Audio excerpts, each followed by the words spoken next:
मित्रों, स्वागत है आपका आपके अपने चैनल स्टडी विद प्रदीप में। दोस्तों, इसके पहले हम लोगों ने 5 चैप्टर तक अध्ययन कर लिया है, जिसमें हमने आपके साथ bacteria, virus, bacteria, fungi, algae, lichen के बारे में हमने आपके साथ चर्चा कर लिया है। आज का जो चैप्टर है वह चैप्टर है ब्रायोफाइटा से।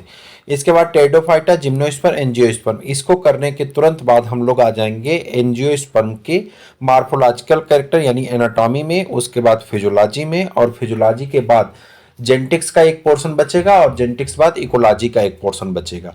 बहुत परेशान होने की जरूरत नहीं। 30 तारीख तक आपके सभी पीडीएफ वाली क्लास, हमारा प्रयास है कि हम 30 तारीख तक आपके सभी पीडीएफ वाली क्लास को कवर करा देंगे। 1 तारीख से इसको मैराथन क्लास के तौर पे भी हम आपके सामने लेकर के आने वाले, जिसमें क्वेश्चन के अकॉर्डिंग हम आपका मैराथन कराने वाले हैं। 5 तारीख तक में आपका पूरा मैराथन होकर के खत्म हो जाएगा। उसके बाद आपकी पेपर की डेट होगी, आप अपने पेपर की प्रिपरेशन करिएगा। तो चलिए स्टार्ट करते हैं। सबसे पहले ब्रायोफाइटा से। ब्रायोफाइटा भ्रूण बनाने वाले पौधे। ठीक है, यहाँ आप देखिए बहुत कम समय में ज्यादा चीजें पढ़नी है, इसलिए बातचीत कम, पढ़ाई पे फोकस ज्यादा करना। ठीक है, यहाँ आप देखिए इसका पीडीएफ अगर आपको नहीं मिला है तो आप पीडीएफ प्राप्त कर सकते हैं। 199 रुपीज में आपको सभी पीडीएफ लगभग मिल जाएंगे। कुछ ही चैप्टर के पीडीएफ आपको नहीं मिल पाएंगे, हिंदी में अभी उनकी टाइपिंग होने में दिक्कत है, लेकिन जो चैप्टर नहीं मिल पाएंगे उनकी भी क्लास मैराथन क्लास में हम आपके साथ मेंशन जरूर करेंगे, लेकिन ज्यादातर पीडीएफ आपको मिल जाएंगे, ये भरोसा हम आपको दिलाते हैं। ब्रायोफाइटा भ्रूण बनाने वाले पौधों एम्ब्रियोफाइटा का साधारण समूह और आद्य समूह है। इसके अंतर्गत लगभग 840 वंश, 23,500 जातियां आती हैं। ये प्रायः छोटे होते हैं और नम स्थानों पर पाए जाते हैं। इनमें संवहन ऊतक नहीं होता है। नर जननांग को पुंधानी तथा मादा जननांग को स्त्रीधानी होती है। ये दोनों बहुकोशिकीय होते हैं, जिनमें चारों ओर एक परत यानी जैकेट या चोलक पाए जाते हैं। बंद कोशिकाओं में बनी यह परत अन्य पौधों में स्थलीय जीवन के लिए पूर्ण रूप से उपयुक्त होती है, क्योंकि ऐसा न होने से जननांग के जल का वाष्पीकरण होकर के इनका मृत हो जाने से अधिक संभावना रहती है। ये पौधे स्थलीय होने के साथ ही छायादार स्थानों पर उगते हैं और इन्हें अपने जीवन में पर्याप्त आर्द्रता यानी नमी की आवश्यकता होती है। निषेचन के लिए जल की आवश्यकता होती है। सबसे ज्यादा इंपॉर्टेंट पॉइंट यही है, निषेचन के लिए जल की आवश्यकता होती है। अतः कुछ वैज्ञानिक ब्रायोफाइटा समुदाय को वनस्पत जगत का एम्फीबियंस यानी उभयचर भी कहते हैं। ये पौधे थैलोफाइटा से अधिक विकसित होते हैं। प्रोफेसर यस आर कश्यप को भारतीय ब्रायोफाइटा विज्ञान का जनक कहा जाता है।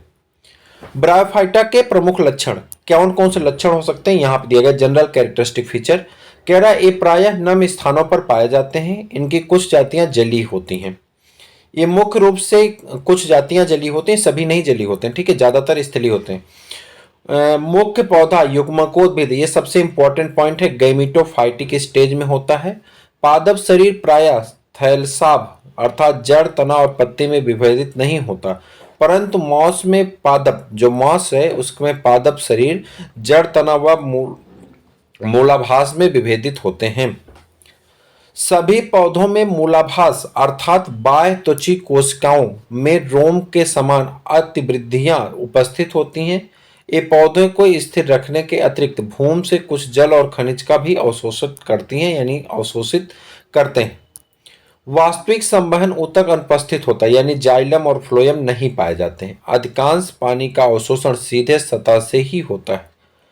परहरिम की उपस्थिति के कारण पौधे ब्रायोफाइटा हरे तथा स्वपोषी होते हैं, अर्थात प्रकाश संश्लेषण द्वारा भोजन का निर्माण यह स्वयं कर लेते हैं। वर्धी या कायिक जनन अनेक विधियों द्वारा, जैसे कि विखंडन, जेमाकप, पुतंतु तथा पत्र प्रकलिका बुलबिल के द्वारा होता है। लैंगिक या लिंगी जनन विषम युग्मकी प्रकार का होता है। जनन अंग बहुकोशिकीय तथा एक बंद जैकेट आवरण द्वारा घिरे होते हैं। नर जनन अंग प्रायः मुग्दराकार यानी क्लब शेप्ड और पुंधानी एंथ्रीडियम तथा मादा जनन अंग फ्लास्क की आकृति के होते हैं, जिन्हें स्त्रीधानी आर्चिगोनियम कहते हैं। एक पुंधानी में अनेक नर युग्मक या पुमड़ बनते हैं। ये पश्चिमाभों द्वारा गति करते हैं। स्त्रीधानी में एक मादा युग्मक यानी अंड बनता है जो अचल होता है, यानी जो मादा गैमीट होते हैं वो चलायमान नहीं होते हैं, लेकिन जो नर गैमीट हैं वो चलायमान होते हैं। निषेचन आंतरिक तथा इसके लिए जल की आवश्यकता होती है। इस क्रिया में नर युग्मक और पुमड़ तथा मादा युग्मक अंड के निषेचन युग्मनज में निस्तांड बनाता है। युग्मनज में शीघ्र विभाजन प्रारंभ हो जाता है और बीजाणु उद्भिद अवस्था का निर्माण होता है। बीजाणु उद्भिद साधारण बीजाणु कोष के रूप में हो सकते हैं। उदाहरण रिक्सिया अथवा पाद सीटा संपुट में बटा होता, उदाहरण मॉस में। बीजाणु उद्भिद कभी भी युग्मकोद्भिद से पृथक नहीं होता। यह भोजन व जल के लिए युग्मकोद्भिद पर कम या अधिक आश्रित होता है। बीजाणु उद्भिद ये जीवाणु कोष में अर्धसूत्री विभाजन के उपरांत बीजाणु बनाते हैं। सभी बीजाणु एक ही प्रकार के होते हैं। सम बीजाणु अवस्था बीजाणुओं के अंकुरण के बाद युग्मकोद्भिद का निर्माण होता है। जीवन चक्र में पीढ़ियों का एकांतरण पाया जाता है। वासस्थान। ब्रायोफाइटा के अधिकतर पौधे स्थलीय हैं, परंतु कुछ जातियां जल में भी पाई जाती हैं, जैसे रिक्सिया फ्लूटेंस। याद रखिएगा, रिक्सिया फ्लूटेंस ये जलीय जातियां होती हैं। ये जातियां कहाँ पाई जाती हैं? जल में पाई जाती हैं। ये प्रायः छायादार नम स्थानों, नम दीवारों, नम भूमि, लकड़ी के लट्ठों, नदी और तालाब के किनारे, पेड़ों, तनों तथा नम चट्टानों पर पाए जाते हैं। संरचना। इनका मुख्य पौधा युग्मकोद्भिद होता है माफ करिएगा, गैमिटोफाइटिक होता है। यह हरे रंग का सुकाय यानी थैलस होता है। उदाहरण इसका है रिक्सिया मार्केंसिया, अथवा ये मूलांग यानी पत्ती और तने जैसी संरचनाएं विभाजित करता है, जैसे कि मॉस में होता है। पौधे एक कोशिकी अथवा अशाखित, उदाहरण लीवरवर्ट, या बहुकोशिकी तथा शाखित, उदाहरण मॉस, मूलाभासों द्वारा अधो स्तर से स्थिर होते हैं। इस वर्ग का सबसे बड़ा पौधा डाउसोनिया लगभग 40 से 50 सेंटीमीटर तक लंबा होता है। जोप्सिस अर्जेंटेटा इस वर्ग का सबसे छोटा पौधा होता है। ये दोनों इंपॉर्टेंट पॉइंट हैं परीक्षा की दृष्टि से। ब्रायोफाइटा का वर्गीकरण। ब्रायोफाइटा के वर्गीकरण की अगर हम बात करें तो कैम्पबेल स्मिथ ने ब्रायोफाइटा को 3 वर्गों में बांटा है। कैम्पबेल स्मिथ ने ब्रायोफाइटा को कितने वर्गों में बांट दिया है? 3 वर्गों में बांट दिया है। हिपेटेसी, एंथोसिरोटी, मसाई। वनस्पति नामकरण के अंतरराष्ट्रीय संहिता के अनुसार इन्हें क्रमशः हिपैटकोप्सिडा, एंथोसिरोटोप्सिडा तथा ब्रायोप्सिडा कहा जाता है। वर्ग हेप्टोप्सिडा का सामान्य लक्षण। पादप शरीर हरे, चपटे, द्विपृष्ठीय, सुकाय थैलस के रूप में होता है, जैसे कि मार्केंसिया में। कभी कभी यह तना, पत्ती और मूलांग को विभाजित करता है। पत्तियों में मध्यसिरा नहीं होती है। मूलांग एक कोशिकी प्रायः 2 प्रकार के होते हैं, सपाट भित्त वाले तथा गुल्की। सुकाय या थैलस के अधर तल पर सल्क के रूप में भी होते हैं। बीजाणु उद्भिद अवस्था बहुत साधारण होती है। इनमें केवल संपुट होता है, अथवा यह पाद, सीटा और संपुट में भिन्नित होता है। संपुट के कालुमेला का अभाव। संपुट में कालुमेला का अभाव होता है। प्रत्येक कोशिका में अनेक हरितलवक होते हैं, जिन्हें पायरिनोइड्स नहीं होते। कह रहा कि अनेक जो है हरितलवक होते हैं, इनमें पायरिनोइड्स नहीं पाए जाते हैं। याद रखने वाली बात यही है। उदाहरण इसका होता है रिक्सिया और मार्केंसिया।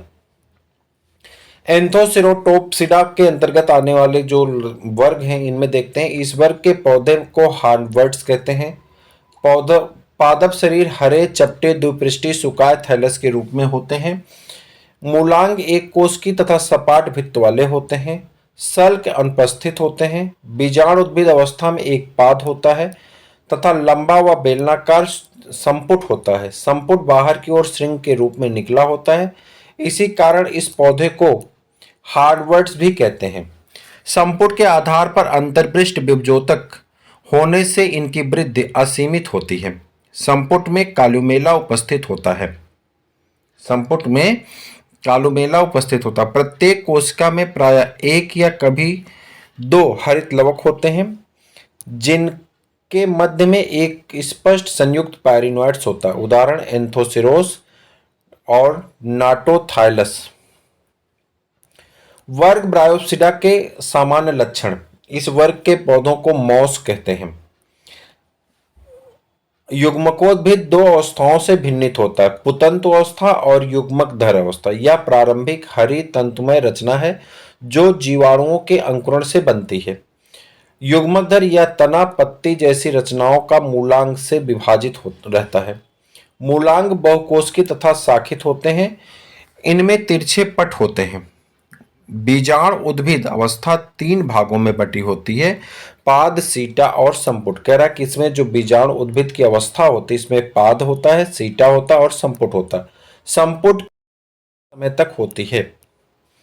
संपुट में कालुमेला उपस्थित होता है। एग्जाम क्वेश्चन है, संपुट में कालुमेला उपस्थित होता है, उदाहरण फ्यूनेरिया, पॉलीट्राइकम और स्फेगनम में। नोट: कुछ ब्रायोफाइट्स मृतोपजीवी भी होते हैं, उदाहरण है वक्सबोमिया एफिल्ला तथा क्रेप्टोथैलस मिरेबिलिस आदि। अब बात करते हैं रिप्रोडक्शन की, जनन। ब्रायोफाइटा में जनन 2 प्रकार से होता है, वर्धी या कायिक जनन, लैंगिक या लिंगी जनन। वर्धी या कायिक जनन। युग्मकोद्भिद में वर्धी या कायिक जनन होता है। वर्धी या कायिक जनन अनेक विधियों द्वारा, जैसे कि विखंडन यानी फ्रेगमेंटेशन द्वारा, जेमा कप फॉर्मेशन द्वारा, पुतंतु यानी प्रोटोनीमा फॉर्मेशन द्वारा या पत्र प्रकलिका यानी बुलबिल्स द्वारा होता है। लैंगिक या लिंगी जनन। लैंगिक या लिंगी जनन, इसमें इस वर्ग में लैंगिक जनन विषम युग्मकी होता है। नर तथा मादा जन्नांग क्रमशः पुंधानी तथा स्त्रीधानी होते हैं। पुंधानी बहुकोशिकीय मद्दाकार होता है और पुमड़ होते हैं जो चल और द्विकशाभकी होते हैं। स्त्रीधानी भी बहुकोशिकीय होती है और एक बहुकोशिकीय चोलक या जैकेट के से घिरी रहती है। यह एक फ्लास्क के समान होती है। इसमें एक वृंत, एक फूली हुई अंडाकार अंडधानी और एक ग्रीवा होती है। अंडधानी में एक गोल या अचल अंडगोलक अंड होता है, अंडगोल अंड होता है। निषेचन के लिए जल की उपस्थिति अत्यंत आवश्यक होती है। अंड और पुमड़ के संयोजन से दुगुड़ित बनता है, जिसमें निस्तांड कहते हैं। निस्तांडक एक बीजाणु उद्भिद को जन्म देता है, जिसे स्पोरोगोनियम कहते हैं। बीजाणु उद्भिद पूर्ण रूप से उदाहरण रिक्सिया, आंशिक रूप से उदाहरण मॉस और युग्मकोद्भिद पर निर्भर करता है। कुछ पौधे, उदाहरण रिक्सिया में बीजाणु उद्भिद बहुत साधारण होता है, केवल संपुट होता है। मॉस में यह पाद सीटा संपुट में विभाजित होता है और संपुट में अर्धसूत्री विभाजन के फलस्वरूप बीजाणु बनते हैं, जो सभी एक प्रकार के होते हैं। अतः ब्रायोफाइटा समबीजाणुक होते हैं। बीजाणु अंकुरण सीधे नया पौधा बनाते हैं या पहले पुतंतु बनाते हैं, जिसमें युग्मकोद्भिद का विकास होता है। इस प्रकार से ब्रायोफाइटा के सदस्यों में निश्चित प्रकार का पीढ़ियों का एकांतरण होता है। ब्रायोफाइटा का आर्थिक महत्व। सामान्य रूप से ब्रायोफाइटा का आर्थिक महत्व बहुत कम है, परंतु फिर भी कुछ यहाँ पे दिए गए, जैसे कि पीट मॉस, स्फेगनम को पीट मॉस कहा जाता है, में जल अवशोषण बहुत अधिक, अपने भार से 20 से 30 गुना तक ये जल को अवशोषित कर सकते हैं। दूसरे जीवित पौधों को लपेटकर एक स्थान से दूसरे स्थान पर भेजा जाता है और इनका उपयोग ईंधन के रूप में भी किया जाता है। कुछ मॉसेस जो तालाबों में उगती हैं, मृत्यु होने पर जल के नीचे एकत्र हो जाती हैं और भूमि के निर्माण में मदद करती हैं। ये चट्टानों पर उगकर दूसरे बड़े पौधों को उगाने योग्य भूमि तैयार करने में सहायता करते हैं। ब्रायोफाइटा घने रूप से उगने के कारण मिट्टी को बांधते हैं और इस प्रकार वर्षा के जल को भूमि के कटाव से रोकते हैं।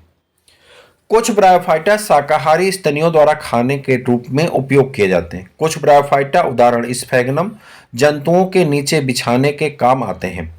स्फेगनम ईंधन के रूप में प्रयोग में लाई जाती है। मॉस के जल अवशोषण के गुण के कारण इसका प्रयोग उद्यान विज्ञान में शाखों एवं रोपड़ों को बांधने के लिए किया जाता है। स्फैग्नम को अच्छी तरह साफ करके घावों को ड्रेसिंग करने में काम किया जाता है।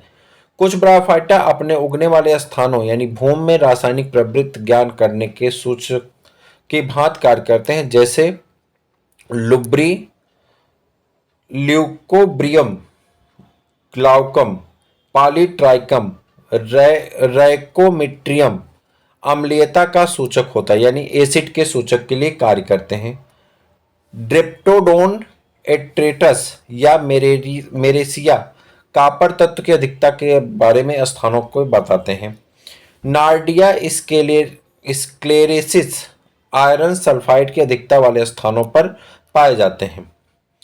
पादप जगत में मॉस को विभिन्न वर्गों में रखा गया, जैसे कि फ्यूनेरिया को कार्ड मास या ग्रीन मास कहते हैं। स्फैग्नम को पीट मास, बॉग मास या ट्रफ मास कहते हैं। पॉलीट्राइकम को हेयर कैप मास कहते हैं।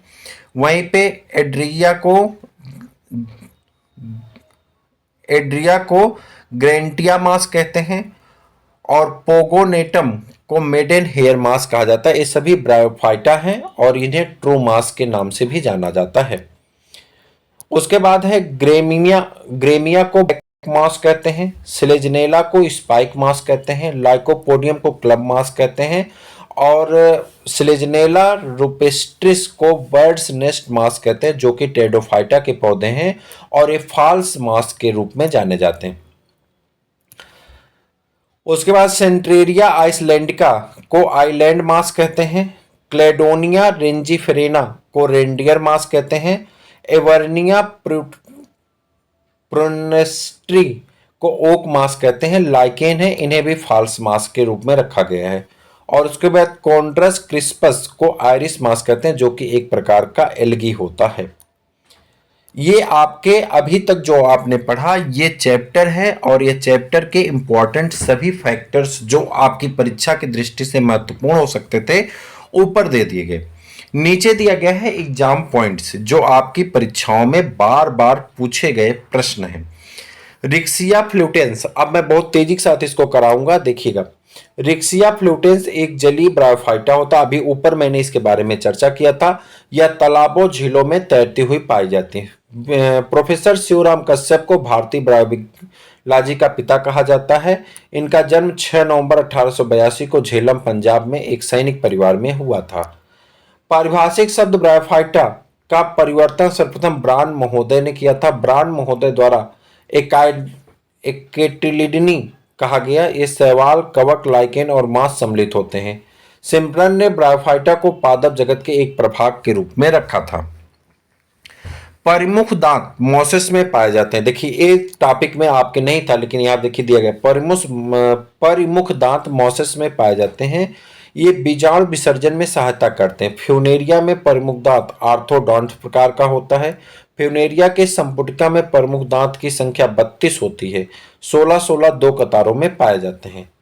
ब्रायोफाइटा समूह के सदस्यों के जीवन चक्र में दो सुस्पष्ट प्रावस्थाएं पाई जाती हैं जो एक दूसरे की आकारिक लक्षणों से बिल्कुल भिन्न होते हैं। इनमें से एक ढीली, जैसे युग्मकोद्भिद कहते हैं, अगुणित होता है। इनमें युग्मक का निर्माण होता है। युग्मकों के संलयन से दुगुणित युग्मनज का निर्माण होता है।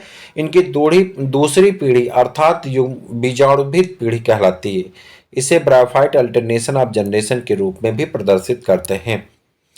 एम्ब्रियोफाइटा के अंतर्गत ब्रायोफाइटा, टेरिडोफाइटा, जिम्नोस्पर्म, एंजियोस्पर्म को रखे गए हैं, जिनकी विशेषताएं इस प्रकार है। युग्मनज से बहुकोश की बीजाणुजनन का निर्माण होता है जिसे भ्रूण कहा जाता है। इन पादपों के शरीर की किसी कोशिकाओं का एक जैसा कार्य नहीं होता है। लैंगिक अंग बहुकोशिकीय होते हैं तथा युग्मक सदैव बंद कोशिकाओं से ढके रहते हैं। पीढ़ी एकांतरण स्पष्ट होता है। रिक्सिया और मार्केंसिया ब्रायोफाइटा समूह के अंतर्गत आते हैं। इनकी युग्मकोद्भिद प्रावस्था अधिक सुस्पष्ट, दीर्घकालीन, मुक्त शाखित और हरित होती है, जबकि बीजाणुभिद पूर्ण रूप से युग्मकोद्भिद पर आश्रित और अल्पजीवी होता है। रिक्सिया पर्सोनाई के बीजाणु चतुष्क में बीजाणुओं की व्यवस्था समद्विपार्श्वी होती है जो कि एक ही समय में विभाजन से बनते हैं। रिक्सिया एक साधारण लीवरवर्ट है जो उपजगत एम्ब्रियोफाइटा के फाइलम ब्रायोफाइटा का सदस्य है। रिक्सिया में युग्मनज का कोई विभाजन के पश्चात कोई भ्रूण एंडोथीसियम की कोशिकाएं जल्दी जल्दी विभाजित होकर के बड़ी संख्या में स्पोरोजिनस कोशिका का निर्माण करते हैं। इस विभाजन के दौरान कभी कभी बंद कोशिकाएं भी बनती हैं, जिनमें नर्स कोशिका कहा जाता है। इन कोशिका द्रव्य में रिक्तिका युक्त होते हैं। ये विकसित होने पर स्पोरोफाइट को पोषण प्रदान करते हैं। सुकाए ऐसे पादप शरीर को कहते हैं जिनमें जड़, तना, पत्ती विकसित नहीं होते। उदाहरण शैवाल, कवक और ब्रायोफाइट्स रिक्सिया एवं मार्केंसिया ब्रायोफाइटा वर्ग के सदस्य हैं। इनमें सुकाय के ऊपरी भाग में प्रकाश संश्लेषण की क्रिया संपन्न होती है, जबकि निचले भाग में खाद्य संग्रह किया जाता है। ब्रायोफाइटा पौधे को उभयचर माना जाता है, अतः इन्हें पादप जगत का उभयचर भी कहते हैं। इन पौधों में अपना जीवन चक्र पूरा करने के लिए जलीय और स्थलीय दोनों माध्यमों की आवश्यकता पड़ती है। डाउसोनिया एक विशालतम ब्रायोफाइटा होता है। इसकी ऊंचाई लगभग वहां पे अभी चैप्टर में आपको 40 से 50 दिया गया, लेकिन पेपर में आपको 70 सेंटीमीटर तक की दिया गया है। ब्रायोफाइटा की अधिकांश ब्रायोफाइटा छोटे साइज के होते हैं। फ्यूनेरिया में बहुकोशिकीय तिरछे पट्टयुक्त मूलाभास पाए जाते हैं। मूलाभास जड़ के समान संरचनाएं हैं जो पौधों की भूमि में स्थिर रखती हैं तथा खनिज और जल के अवशोषित करती हैं। आर हिमेलेंसिस तथा एक लिंगाश्रयी जाति है जिसमें नर और मादा जननांग अलग अलग थैलस पर उत्पन्न होते हैं। रिक्सिया के पुमड़ द्विकशावकी होते हैं। ये मुड़े हुए तथा लंबे आकार के होते हैं। ब्रायोफाइट को शैवाल के पृथक किया जा सकता है क्योंकि इनमें आर्किगोनिया के बाहर बंद कोशिकाएं होती हैं। आर्किगोनिया मादा जनन अंग है। शैवालों में जनन अंगों के बाहर बंद खोल नहीं होती है। ब्रायोफाइटा में बीजाणुद्भिद अवस्था हमेशा डिप्लॉयड होती है। युग्मकोद्भिद अवस्था एक अगुणित अवस्था हो जिसकी अंतिम कोशिका युग्मक होती है। अगुणित अवस्था को मिलन से जाइगोट बनता है जो कि दुगुणित होती हैं और यही बीजाणुद्भिद अवस्था की प्रमुख कोशिका होती है। ब्रायोफाइटा में युग्मकोद्भिद मुख्य पौधा होता है जिससे बीजाणुद्भिद संलग्न होता है। सर्वाधिक आश्रित युग्मकोद्भिद अवस्था एंजियोस्पर्म में दिखाई देती है। इसके विपरीत ब्रायोफाइटा के युग्मकोद्भिद मुख्य पौधा होता है। इसमें यह अवस्था स्वतंत्र हरी शाखित तथा दीर्घकालिक होती हैं। फ्यूनेरिया में निषेचन के पश्चात स्पोरोफाइट का निर्माण होता है जिसे स्पोरोगोनियम कहते हैं। तरुण अवस्था में इसके ऊपर एक आवरण होता है जिसे गोपक कहते हैं। इसके निर्माण स्त्रीधानी के बेंटर भाग में होता है तथा गोपक और अगुणित संरचनाएं, जबकि स्पोरोफाइट की अन्य संरचनाएं फूट, सीटा और कैप्सूल में दुगुणित होती हैं। मांस की परिणीय प्रावस्था को लैंगिक जनन में उपस्थित होते हैं। ब्रायोफाइटा तथा टेरिडोफाइटा पौधों के बीज निर्माण नहीं होता है। इनमें बीज का निर्माण नहीं होता तथा दोनों में ही स्त्रीधानी मादा जननांग के रूप में पाया जाता है। दोनों में प्राय स्वतंत्र और स्वपोषी युग्मकोद्भिद होते हैं, परंतु ब्रायोफाइटा समान ऊतक जाइलम फ्लोएम नहीं पाए जाते हैं। जबकि टेरिडोफाइटा में जाइलम फ्लोएम पाए जाते हैं। मांस कैप्सूल तथा स्फुटन अपरकुलम के फटने से होता है। परिपक्व होने पर अपरकुलम बाहर आ जाते हैं और फट जाता है। इस प्रकार पेरिस्टोमियम दांत दिखाई देने लगते हैं जो कि बीजाणुओं के विसर्जन में होता है। एपोफाइसिस मांस में पाया जाता है। यह कैप्सूल का भाग होता है। मांस में कैप्सूल अत्यधिक विकसित होता है तथा इसमें एपोफाइसिस, थीका और अपरकुलम तथा पेरिस्टोम भाग होते हैं। बॉग मांस जिसे पीट मांस या स्फैग्नम कहते हैं सत्य मांस होता है। यह ब्रायोफाइटा के अंतर्गत आता है और इसकी जीवित मृत दोनों प्रकार की कोशिकाएं जल अवशोषित करने की क्षमता रखती हैं। इसके शुष्क भार का 25 गुना तक जल अवशोषित कर सकता है। रेंडियर मास अर्थात क्लेडोनिया रेंजिफेरना सैक है यानी लाइकेन के अंतर्गत आता है। क्लब मास लाइकोपोडियम को तथा स्पाइक मास सिलेजनेला को कहते हैं जो कि टेरिडोफाइटा के अंतर्गत आने वाली एक प्रजातियां हैं। हमने सबको एक साथ लिख करके आपको एक ऊपर आप देखिए तो टेबल के रूप में हमने आपको दे दिया। यहाँ पे उससे संबंधित एक प्रश्न आपके सामने रखा गया। ब्रायोफाइटा में सबसे सरल बीजाणुद्भिद रिक्सिया में पाया जाता है। रिक्सिया के बीजाणुद्भिद में सिर्फ संपुटिका पाया जाता है जबकि पाद और सीटा अनुपस्थित होते हैं। फ्यूनेरिया का स्पोरोफाइट 3 भागों में बटा होता है, फूट, सीटा और कैप्सूल। कैप्सूल में 3 अंग होते हैं, एपोफाइसिस, थीका, अपरकुलम पाए जाते हैं। कैप्सूल तथा थीका अंग जनन अंग कहलाता है। इसके अंदर स्पोर सैक का निर्माण होता है। एंडोथीसियम में स्पोर सैक या बीजाणु कोष बनते हैं। स्पोर सैक में इलेक्ट्रों का पूर्ण अभाव पाया जाता है। कार्डमास फ्यूनेरिया का सामान्य नाम है। ये साधारण बहुकोषीय स्वपोषी छायादार स्थानों पर उगने वाले जल स्थलीय पौधे होते हैं।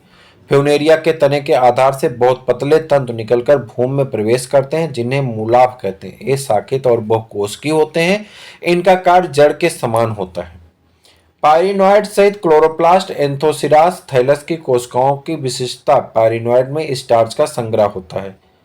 स्यूडोइलेटर एंथोसिरास में पाए जाते हैं। ये पूर्ण विकसित बीजाणुभित्त से बनते हैं। ये बहुकोशिकीय होते हैं। इलेटर्स में स्थूलन पट्टिकाओं का अभाव होने के कारण इसे स्यूडोइलेटर कहा जाता है। ब्रायोफाइट के कुछ कैप्सूल में पाए जाने वाले सेंट्रल स्टेराइल टिश्यू कालुमेला होता है। यह कैप्सूल के थीका भाग से संबंधित होता है। यह स्पोर का जल तथा खनिज उपलब्ध कराता है। फ्यूनेरिया के जीवन चक्र में प्रोटोनीमा विकसित होता है। मांस अर्थात फ्यूनेरिया के बीजाणु अंकुरित होकर के शैवाल की तरह तंतुवत संरचना बनाते हैं, जिन्हें प्रोटोनीमा कहा जाता है। प्रोटोनीमा के विकास के फलस्वरूप ही मांस का युग्मकोद्भिद बनता है। एंथोसिरास नामक ब्रायोफाइटा में स्पोरोफाइट का वर्धन असीमित होता है। इसमें सीटा भाग मेरिस्टेमेटिक होता है तथा यह ऊतक असीमित वृद्धि करता है। फ्यूनेरिया तथा रिक्सिया में मादा प्रजनन अंग आर्चिगोनिया होता है। आर्चिगोनिया ब्रायोफाइटा, टेरिडोफाइटा तथा जिम्नोस्पर्म पौधे में पाए जाते हैं। आर्चिगोनियोफोर्स शाखा होती है जिस पर आर्चिगोनिया लगते हैं। फ्यूनेरिया के जीवन चक्र में प्रोटोनीमा पाया जाता है। यह इसका मुख्य पौधा होता है, जिसे तरुण अवस्था में प्रोटोनीमा तथा वयस्क अवस्था में गैमीटोफोर कहते हैं।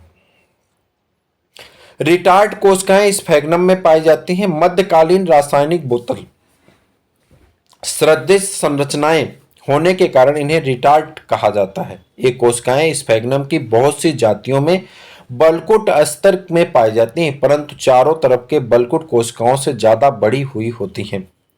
कुक्सोनिया एक आदितम स्थलीय पौधा है जिसका जीवाश्म सेल्यूरियन पीरियड की चट्टानों से प्राप्त होता है। एम्फीथीसियम से बीजाणुजन ऊतक का उद्भव एंथोसिरास में होता है। बीजाणुजन कोशिका में आर्चिगोनियोस्पोर का निर्माण होता है। बीजाणुओं के गठन के बिना ही बीजाणुद्भिद में युग्मकोद्भिद के विकास को अपबीजाणुकता कहते हैं। मार्केंसिया में स्पोर मदर सेल तथा इलेटर मदर सेल दोनों दुगुणित होते हैं। ये दोनों संरचनाएं स्पोरोफिटिक पीढ़ी से संबंधित हैं। इसमें इलेटर आर्द्रताग्राही होता है तथा बीजाणुओं के विसर्जन में सहायता करता है। मार्केंसिया में स्पोरोफाइट फूट, सीटा और कैप्सूल में विभेदित होता है। प्रारंभ में सीटा छोटा होता है, परंतु परिपक्व के समय यह लंबा होकर के पारदर्शी होने लगता है। बेंटर आर्चिगोनियम का हिस्सा होता है। आर्चिगोनियम फ्लैक्स के आकार का अंग होता है, जिसकी ऊपरी लंबा भाग नेक बल्कि निचला सैक की तरह फूला हुआ बेंटर कहलाता है। बेंटर में निषेचन की क्रिया होती है। ब्रायोफाइटा प्रकाश संश्लेषी तथा असंवहनी पादप है। इनके बीजाणु अंकुरित होकर के युग्मकोद्भिद का विकास करते हैं। ब्रायोफाइटा के युग्मक में समसूत्री विभाजन होता है। इसके दुग्ध भ्रूण विकसित होकर के जो बाद में स्पोरोफाइट का निर्माण करते हैं। ब्रायोफाइटा के जीवन चक्र में बीजाणुद्भिद तथा युग्मकोद्भिद नामक दो अवस्थाएं पाई जाती हैं, जो संरचनात्मक दृष्टिकोण से भिन्न होती हैं। युग्मकोद्भिद अवस्था स्वतंत्र, हरी शाखित तथा दीर्घकालिक होते हैं, जबकि बीजाणुद्भिद अवस्था अल्पकालिक अथवा युग्मकोद्भिद पर पूर्णतः निर्भर होती है। इस प्रकार इसका बीजाणुद्भिद मुख्य पौधा अर्थात युग्मकोद्भिद से संलग्न होता है।